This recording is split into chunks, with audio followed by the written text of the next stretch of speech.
Isang panibagong umaga ang sa ating pinagpala. Malinaw na isip, buhay at panibagong lakas. Sa maghapong paggawa hanggang sa payapang pagtulog, tanging sambit ng puso, Ama, salamat po. Salamat po. Ibahagi pagpapala sa makakasalamuha, ang pagmamahal ng Diyos na sa atin ay lumikha. At sama-samang sambitin na may galak sa puso, Ama, salamat po. Pasimula ng umaga at damhin ng pagpapala, araw ay gawing payapa na Espiritong Banal ang kasama. May matibay na pag-asa,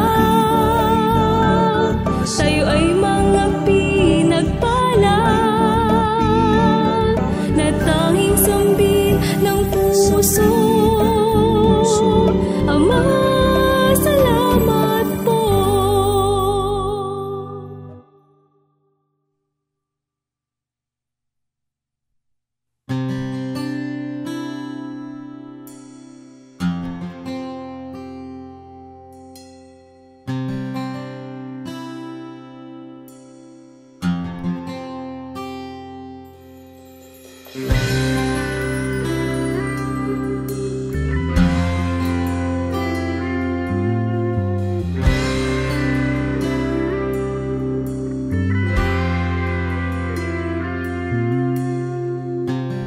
Time is running so fast for me. Didn't know where my life could be. I forgot that I'm a soul hiding beneath my body and bones.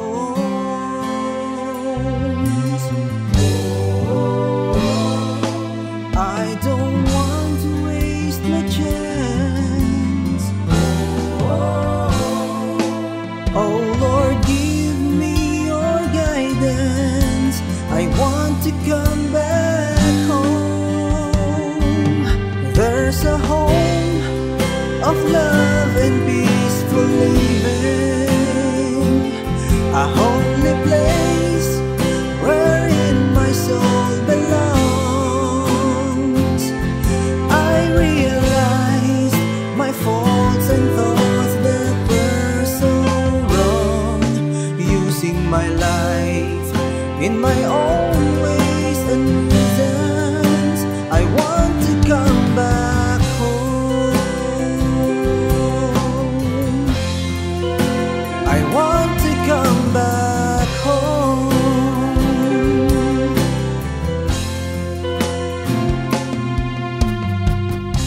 I'm living the life borrowed from God. I'll make things right. Someday you'll return up above. Shine your guiding light. How to differ from anyone else. But blessing. You gave me all, nothing less. I'll be there. I don't want to waste my chance. Oh Lord, give me your guidance. Walk with me, light my way back home. There's a home of love and peace, believing, a holy place wherein my soul belongs. I realize my faults and thoughts that were so wrong. You saved my life in my own ways and reasons. I want to come back home.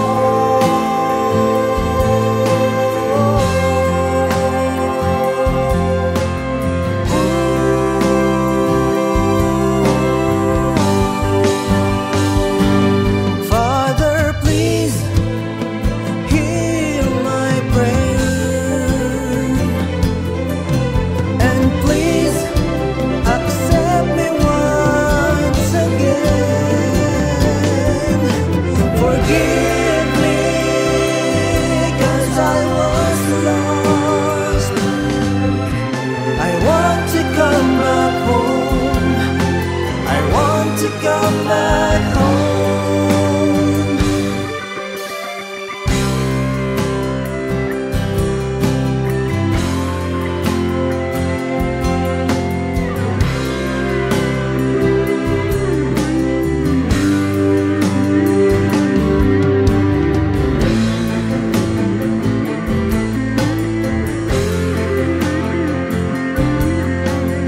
narito ang bayan mo, saksi sa kaganapan ng mga pangako mo, hanggang maging ganap na kaluwalhatian mo.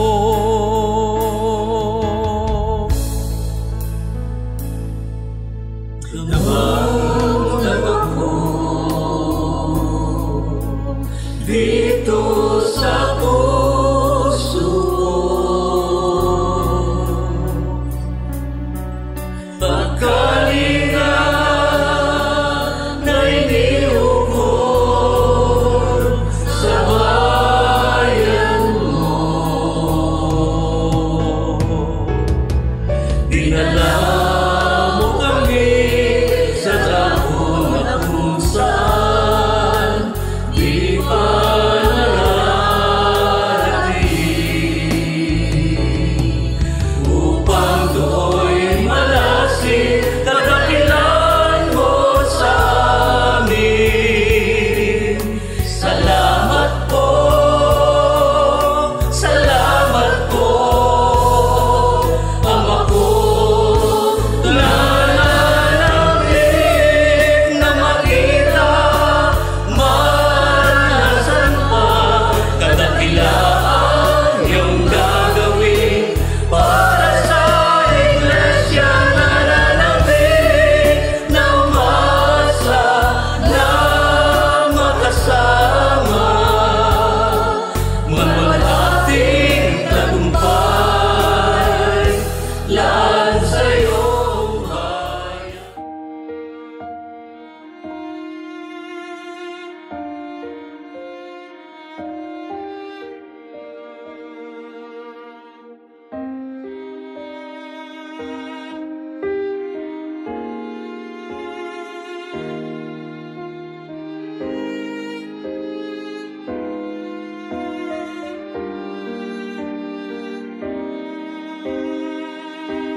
Kapayapaan po ang sumaating lahat. Elder Jonathan Dooma po, isa sa mga lingkod ninyo sa kabanal-banalang Iglesia ng Diyos kay Kristo Jesus. Sa araw po na ito, hindi lamang isang magandang araw ang ipinagkaloob sa atin, kundi isang pinagpalang araw. Blessed, sapagkat sa kabila ng pagkakamali at pagkukulang, ay patuloy pa rin tayong minamahal ng Diyos. Sa araw-araw na tayo ay binubuhay ng Diyos, patuloy niyang ipinadadama ang kanyang pagmamahal sa atin kahit na tayo ay may mga pagkukulang at mga kasalanan sa Kanya. Hindi nagsasawa ang Diyos na iparamdam sa atin kung gaano tayo kamahal upang maranasan din ng ating mga kapwa ang ganitong pagpapala. Atin ding ipadama ang pagmamahal ng Diyos sa kanila sa pamamagitan ng Blessed Day. Simula ng umaga at damhin ng pagpapala, araw ay gawing payapa na Espiritong Banal ang kasama. May matibay na pag-asa, tayo ay mga pinagpala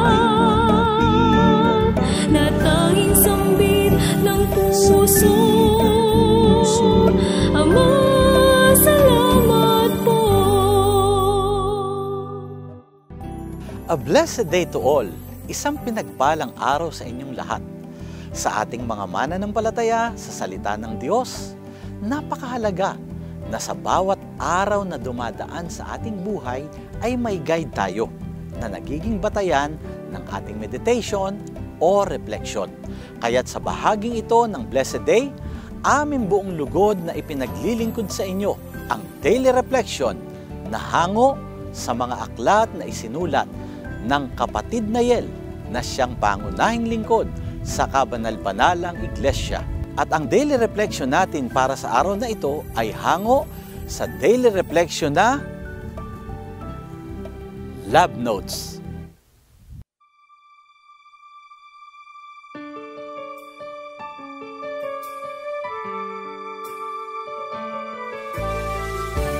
Love never stops being patient, never stops believing, never stops hoping, never gives up. 1 Corinthians chapter 13, verse 7.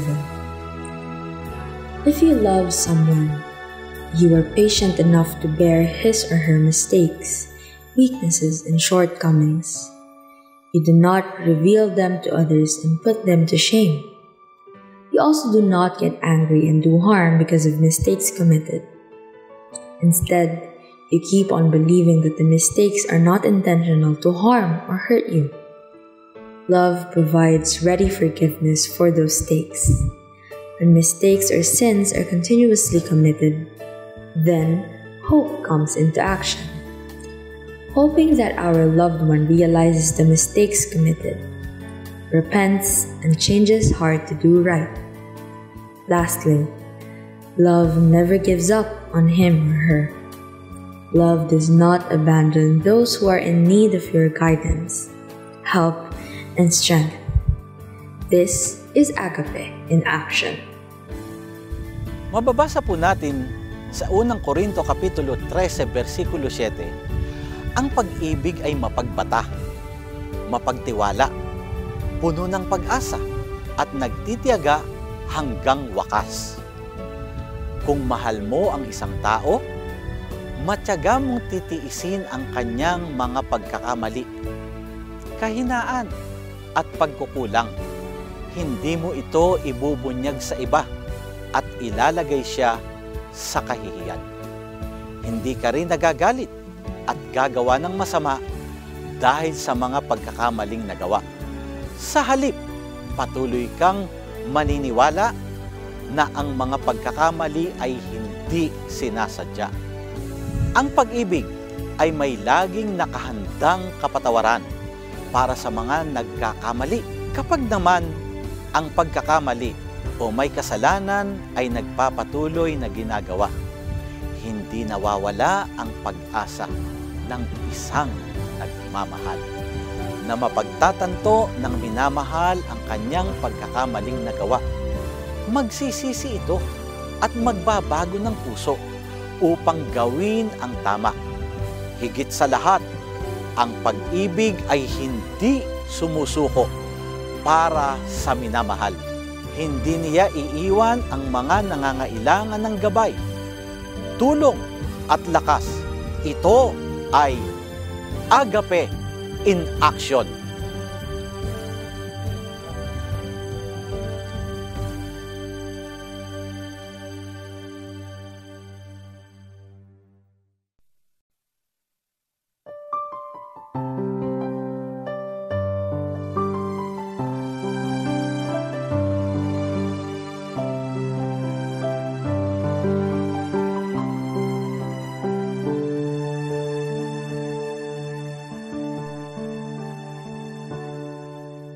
Kamay ko ay laan lamang sa'yo.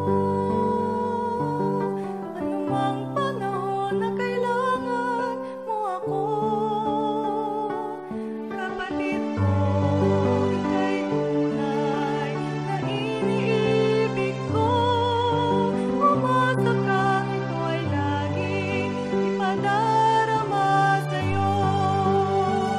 Naririto nakabukas ang mga palad ko. Sana maging kagabay mo.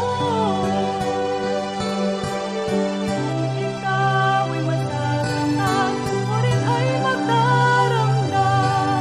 Kaya't pagdamay ko ay asahan, di ka iiwan, di pababayaan.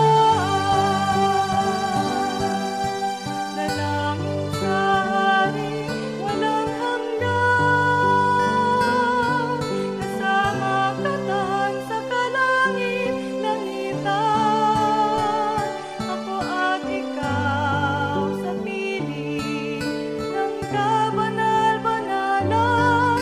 Sa inihandang kaligtasan, tayo'y nilaan. Naririto nakabukas ang mga palad ko. Nana, maging kagabay mo. Kung ikaw ay masasaktan, ako rin ay magdaramdam.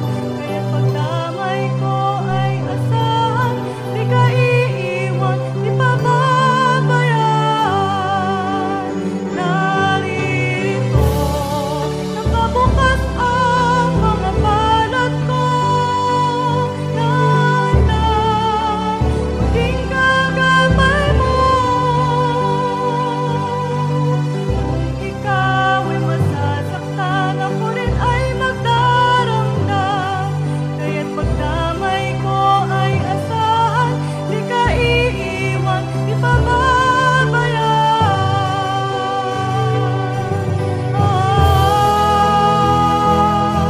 Salamat, salamat sa pag-ibig ang gabi. Nagsasabot kitang hindi ko muna ama. Kung ikaw ay magdaramdam, ako rin ay masasaktan. Sapagkat ikaw,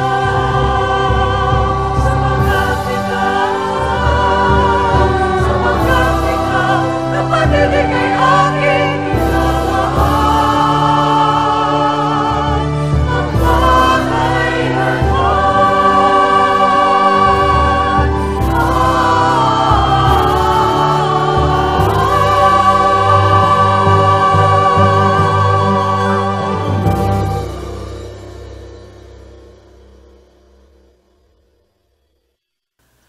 A blessed day to all.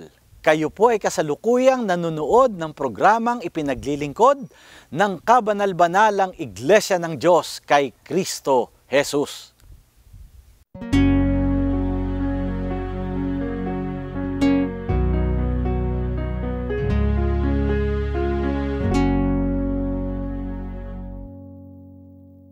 Kapag mayroong hindi pagkakaunawaan na humahantong sa alitan, hindi naman talaga nawawala sa kalooban ng sinuman ang pagnanasa na makapag-ayos at matapos ang alitan.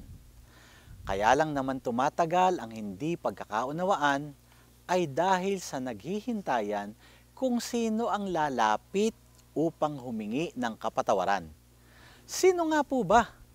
Ang kasagutan sa tanong at higit pa dito ang ipaglilingkod sa atin ng ating matandang kapatid na Regem sa segment na Gabay ng Pamilyang Kristiyano.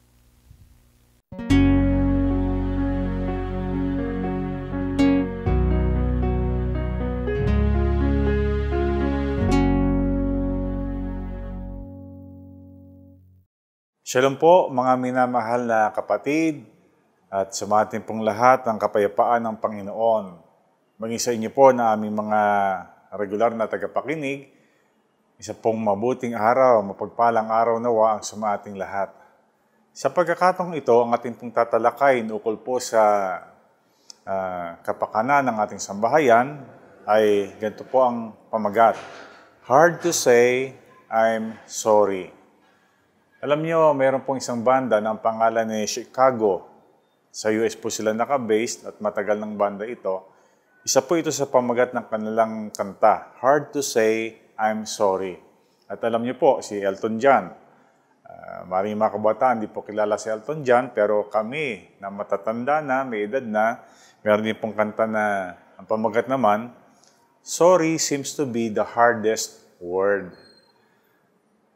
Ba't kaya gayon ang maaaring naging pamagat ng kanilang awitin? Kasi alam niyo po, mga minamahal na kapatid, mga kaibigan at tagapakinig, yung saying I am sorry is one of the hardest thing to say.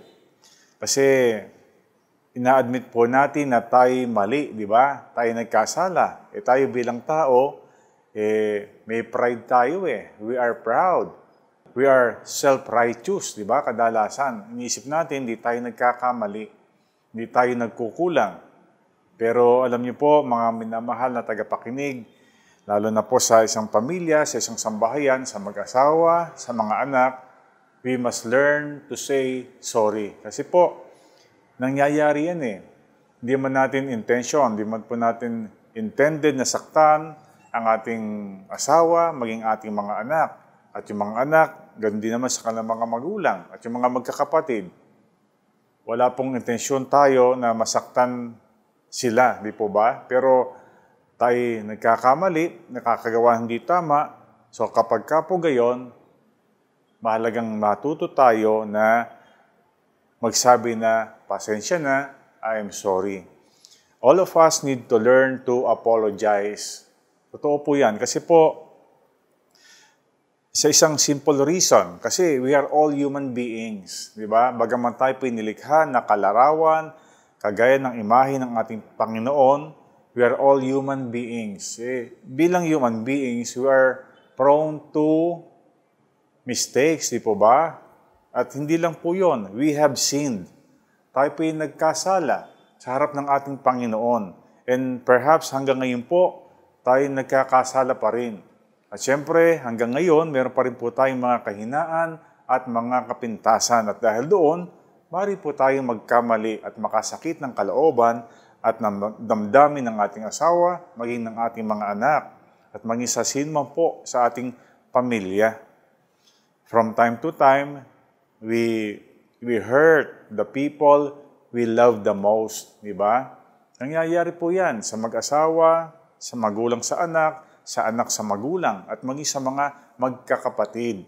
At ito po ay aplikable, hindi lang po sa isang pamilya, maging sa ating pagsasama-sama bilang magkakapatid sa iglesia, maging sa ating mga kapitbahay, at iba pa nating mga kamag-anak. From time to time, di ba, nasasaktan po natin sila, nakakagawa tayo ng hindi tama, at dahil doon, we need to say sorry. Alam niyo po sa mga kawikaan, sa 28:13, doon po yung nakasulat ang ganito. People who conceal their sins will not prosper, but if they confess and turn from them, they will receive mercy. So yung pong mga tao po na talagang itinatago o ayaw aminin ng kanilang mga kasalanan o nagagawang mga pagkakamali, anong sabi? Will not prosper. Hindi ka pagpapalain ng ating Panginoon. But kapag tayo nakagawa ng pagkakamali at we confess, at hindi na po natin gagawin yung ating pagkakamaling yaon, anong sabi? We will receive mercy. Ganyan po ang ating Panginoon. Tayo bilang tao, nagkakamali at nagkakasala. Ang mahalaga, we confess, talagang inaamin po natin at nakikita po yung ating pagsisisi at syempre ang ating Panginoon ay napakabuti, we will receive mercy from Him. So kung gayon pong ginagawa ng Panginoon sa atin bilang Kanyang mga espiritual na mga anak, mahalaga po na gayon din ang ating magawa sa ating asawa, ang magawa po natin sa ating mga anak at yung mga anak sa magulang at maging sa mga magkakapatid. Diba? Hindi natin dapat na itago o hindi aminin ang ating mga pagkukulang. Manapa, sabihin natin yan, mag-confess talaga tayo at ipakita po natin yung talagang pagsisisi. At kapag po nakita nila yun, tularan po natin ang ating Panginoon na merciful, handang magpatawad, handang mag-accept, handang magbigay ng panibagong chances. Alam niyo po, yung effective apology o pagsisisi, it requires a willingness to change our behavior. So yun po ang mahalaga. Pagka tayo nagkasala, nagkamali sa asawa, maging mga anak, hindi po sapat na sabihin lang ang ating pagsusori o yung pagsisisi. Kinakailangan pong makita yung ating change of behavior. Ibig sabihin, talagang hindi mo na gagawin. Talagang meron ka ng effort, conscious effort, para hindi mo na gawin ang bagay na iyon at mabago na ang iyong behavior o yung nakasanayan. Di ba? We cannot expect a good result when we don't admit our wrongs. So mahalaga po, aminin talaga. At yan po ay mahalaga sa relasyon natin sa Panginoon at siyempre sa relasyon natin sa isa't isa, sa ating asawa at sa ating mga anak at kahit sa sino man pong tao na ating nakakasalumuha. Mahalaga, we do admit yung mga hurtful things o hurtful words na ating nasabi, hurtful things na ating nagawa, and make a plan to stop doing them. Talagang makita na tayo nagsisisi at meron tayong ginagawang effort para huwag na pong mangyari yon. Ito po yung madalas mangyari sa mag-asawa. Minsan kami mga lalaki, nakakagawa ng pagkukulang sa aming asawa na hindi po naman talaga sinasadya. Kasi may mga expectations yung mga babae na maaaring hindi po namin na ibibigay. At dahil doon sila'y nasasaktan. Pero mahalaga po na sa mga kalalakihan na talagang kung tayo nagkamali, na-realize natin ang ating pagkukulang, aminin natin yon. At ipakita po natin sa ating asawa na we are willing to change. Gagawin natin ang lahat para hindi na maulit ito at ipakita natin na totoong nagsisisi tayo. At gayon din naman, kahit yung asawang babae, nakakasakit din ng kalooban ng mga babae minsan, di ba? Nagiging disrespectful sa asawa. Minsan, nadi-dishonor yung asawa, na pagsasalitaan ng masakit o maging minsan talagang pinagmamataasan. Kailangan po talaga ng humility para maamin ang mga pagkukulang at kapag ka po nasaktan natin ang ating asawa, maging ating mga anak, be willing to admit it and be willing na ipakita sa kanila ang ating pagsisikap na huwag na pong magawa pa ang ating nagawang pagkukulang.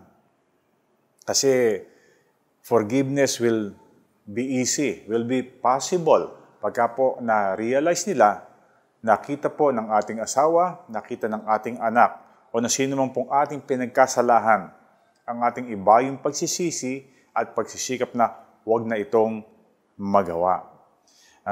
People don't want to just hear words of apology. Hindi lang po yun. Hindi lang nila gusto marinig yung pagsisay sorry natin, yung pag-apologize natin. they want to see changes. So, di ba, ganun naman tayo eh. Halimbawa, meron kang anak, nagkakamali, pero humihingi ng sorry, humihingi ng tawad, pero uulitin na naman after a few days. Matutuwa po ba tayo? So, siyempre, hindi. So, mahalaga talaga na makita yung pagbabago. So, sa sino man pong nagkasala, at doon naman sa pinagkasalahan, umasa po tayo na tayo naman na nagkasala, makita yung changes sa ating behavior at sa ating mga diskarte at pakikitungo sa isa't isa. Meron pong isang Sunday school teacher na tinanong yung kanilang klase, yung mga kabataan, mga bata, kung ano ang ibig sabihin ng repentance. Isa pong batang lalaki ang nagtaas ng kamay at kanyang sinabi, "It is being sorry for what your sins, for the sins that you have done." Being sorry dun sa mga kasalanang nagawa. That is correct, sabi nung teacher. Pero nagtaas pa rin ng kamay yung isa namang kabataang babae. At ang sabi, "It is being sorry enough to quit." Yun po mismo, di ba? Ang repentance, yung pagsisisi sa nagawang kasalanan at maging sa relasyon po natin sa Panginoon, relasyon sa ating asawa at mga anak, ito po ay yung being sorry sa ating mga nagawang pagkukulang and being sorry enough to quit para hindi na po gawin pang muli yung nagawang pagkukulang o kasalanan. Yun po ang napakamahalaga, mga tagapakinig, mga magulang, mga anak, at sa amin po mga kaibigan. Yung true repentance begins in the heart. Nagsisimula po iyan sa puso natin na mga magkakapatid. We must seek a new heart. Ang bagong puso na talagang nagpapakababa, yung pong humility, talagang nasa sa atin. A new spirit. Nawa'y pagharian tayo ng espiritu ng ating Panginoon. Kasi sa pamagitan lang po noon talaga tayo magiging mababa eh. Kapag ang espiritong maamo ng Panginoong Diyos mula sa Kanya sumaatin, magagawa po natin na magkaroon ng bagong puso, pure heart and pure spirit na nagahari sa ating mga kalooban. Mga kapatid, mga tagapakinig, sa Ezekiel 18:30-31, ito pong nakasulat, "Repent and turn from your sins. Don't let them destroy you. Find yourselves a new heart and a new spirit." O, di ba? Napakalino po ng biling ito ng Panginoon sa pamagitan ni Propeta Ezekiel. Magsisi po tayo. Turn from your sins. Talagang talikdan na yung mga pagkukulang, yung mga kahinaan, yung mga kapintasan. And huwag nating bayaan na ma-destroy tayo noon. Kasi kung mananatili po na makakagawa tayo ng mga bagay na hindi mabuti sa ating asawa, maging sa ating mga anak, at yung mga anak sa kanilang kapatid, sa kanilang mga magulang, it will not only destroy the person who did the sinning, but also the whole family. Kung pananatilihan po yung hindi pag-amin sa mga nagagawang kahinaan at mga kapintasan, kung hindi po magkakaroon ng conscious effort to change and to have a new heart, to have a new spirit, madidestroy po ang isang sambahayan, ang isang relasyon ng mag-asawa, naging relasyon ng mga anak at mga magulang. So palagi po tayong manalangin, mga minamahal na kapatid, na sa bagay na ito, tulungan tayo ng ating Panginoon upang ma-overcome po natin yung pride, yung pagiging conceited, at maging mababa ang loob na umamin tayo sa ating mga pagkakasala at bigyan tayo ng bagong puso at bagong espiritu para huwag nang magawa pa ang nagawang mga kahinaan. Only God can give us those things. Yung humility, yung kanyang presensya ng kanyang Holy Spirit, He can give us the desire to change. Kasi kailangan talaga yun eh. para maging mabuting tao, makagawa ng kabanalan, at maging maayos po ang ating pamilya.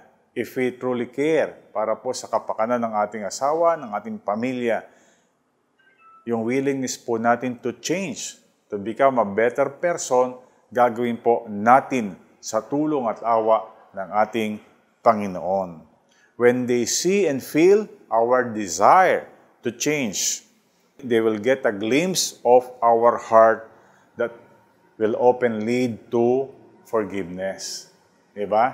Pag naramdaman po ng asawa na ating pinagkasalahan, pag naramdaman ng magulang yung sincerity ng anak na nagkulang, makikita po nila yung ating puso at yung pong forgiveness, yung pagkakasundo, yung kapayapaan ay isa sa buong sambahayan. Napakagandang senaryo po noon, di ba? Mga minamahal na kapatid, sa mga magulang, sa mga mag-asawa, sa mga anak. So, sana po itong ating maging panuntunan sa buhay. We must learn how to say sorry and how to react pagka po tayo pinagkasalahan. At lalo na kung tayo nagkasala, we must have a pure heart. We must be guided by the Holy Spirit to really change at huwag na pong magawa pa ang mga nagawang hindi tama na mga bagay. So sa huli po, mga kapatid at mga tagapakinig, manalangin po tayo ng ganito. Lord, give us the courage to confess those wrongs, yung ating mga nagawang mga kasalanan ng Panginoon, and help us to turn away from them. Give us a new heart, give us a new spirit. And when my loved ones do the same, kapag po sila'y nagkasala sa akin, Panginoon, help me to be gracious to forgive. So sana po ang dalangin ito, ang palagi nating usalin sa Panginoon, ang diwa ng dalangin iyon, kapag tayo nagkakamali sa ating asawa, sa ating mga anak, at yung pagpapatawa din naman ay sumaatin. Upang kapayapaan ng Panginoon ay sumaating buong sambahayan. Pagpala po sa atin ng mga bagay na ito, may apply po natin, magawa natin sa ating buong sambahayan. Yung bendisyon ng Panginoon magmula ngayon at magpakailanman. Tayo po ay sumapit na sa dulong bahagi ng ating programa. At bago po ang pansamantalang pagtatapos ng programang ito, tayo po ay mag-ukol ng isang panalangin upang ating hingin ang patuloy na pagpatnubay at pagpapala ng Diyos sa mga kasunod pang oras at araw na ating lalakaran. Inaanyayahan ko po na kayo ay pumikit at sama-sama nating ipaabot sa dakilang Diyos ang ating panalangin. Aba, Ama naming Hari, Ikaw na Diyos na pinakamakapangyarihan sa lahat. Ikaw ang Diyos na walang sawang umiibig at nagpapala sa amin. Sa mga umagang ito, kami ay patuloy na nagpapasalamat sa iyo sa napakagandang kapalarang ipinagkakaloob mo sa amin.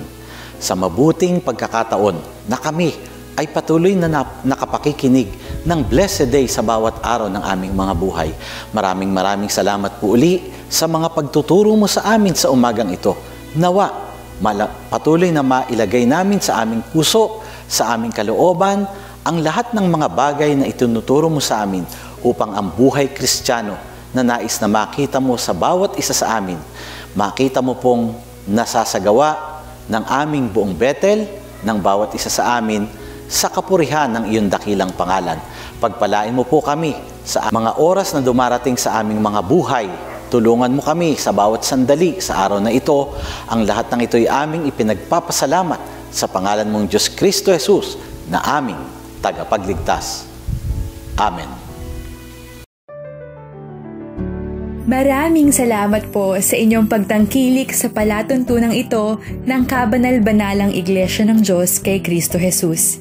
Kung nais po ninyong mapanood ng iba pa naming programa, mag-subscribe sa ating YouTube channel na The Most Holy Church at bisitahin ang aming Facebook fanpage na MHC Media. Upang lubos po ninyong makilala ang Kabanal-Banalang Iglesia ng Diyos kay Kristo Jesus, bisitahin ang ating official website na www.mostholychurch.com. Para naman po sa inyong katanungan, prayer request o libreng Bible study sa inyong tahanan, i-post lamang ang kahilingan sa comment section ng programang ito. Maaari din po kayong tumawag o mag-text sa mga sumusunod na numero. Sa Smart o Talk and Text, 0909-555-5009. Sa Globe o TM, 0926-383-0454. Sa Dito SIM, 0991-419-2027. At sa landline, 8255-6949 o 8553-0946. Maraming salamat po. Salamat po. Maraming salamat po. Sana ay patuloy niyo po kaming samahan sa mga kasunod na pagtatanghal ng programang Blessed Day at sama-sama natin muling tanggapin ang araw na pinagpala ng kataas-taasang Diyos. Muli, ito ang kapatid na Jonathan Dohoma para sa programang Blessed Day. Hanggang sa muli po nating pagkikita, isang pinagpalang araw po sa ating lahat. Let us all have a blessed day. Tayo ay mga